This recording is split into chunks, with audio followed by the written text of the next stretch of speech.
নমস্কার। আমি শ্রী অশোক কৃষ্ণ চট্টোপাধ্যায় নিজের লেখা একটি কবিতা আবৃত্তি করে শোনাচ্ছি। কবিতাটির নাম আহার।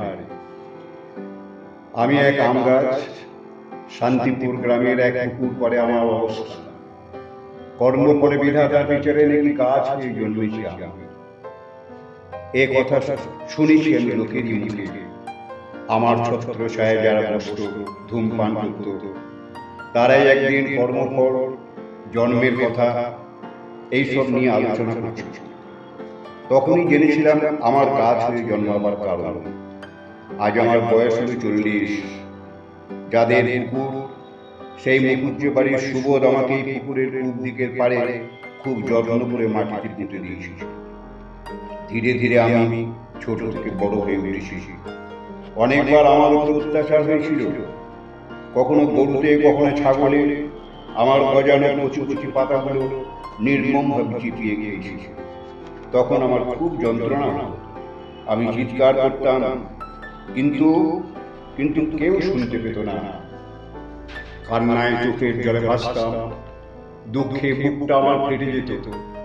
ওরই মাঝে কখনো কখনো আমার বিপদের সময় ওই সুবোধ এসেই আমাকে রক্ষা করত। আজ সেও 50 বছরের মানুষ। শুনেছি বিয়ে করে সে সংসারী হয়েছে, একটা ছেলে একটা মেয়েও আছে তাদেরও কখনো হয়তো দেখেছি, কিন্তু সুবোধের ছেলে মেয়ে কিনা সেই পরিচয় এখনো পাইনি। যাই হোক, তখন মাস্টার ছিল বসে মাস। আমার শাখা প্রশাখায় আমার সন্তানেরা আমার গোল আলো করে আমাকে ধরে ঝুলে ঝুলে দোল খাচ্ছিল। হঠাৎ ওই গাঁয়ের একটি ছেলে, নাম তার গোপাল, মাঠে সে গরু চড়াচ্ছিল। ওকে আমি আগেও একবার দেখেছিলাম। কি মনে হলো তার, গায়ের গামছাটা খুলে কোমরে বেঁধে উঠতে শুরু করলো আমার শক্ত গা দিয়ে। ডান দিকের ডাল লক্ষ্য করে এ ডালে ও ডালে গিয়ে আমার সন্তানদের একে একে আমার কোল থেকে সে কেটে দিচ্ছিল। আমার কষ্ট হচ্ছিল, তবু আমি তার উপর রাগ করিনি, কারণ তাকেও আমি সন্তানের মতোই ভাবছিলাম। হঠাৎ আমার একটা দুর্বল অংশে তার পা পড়তেই ডালটা ভেঙে হাত পা ফসকে মাথা ঘুরে পড়ে গিয়েছিল নিচে শক্ত মাটির উপরে। চেয়ে চেয়ে দেখেছিলাম তার মুখ দিয়ে রক্ত ঝরছিল, দেহটাও নিতর হয়ে পড়েছিল অনেকক্ষণ।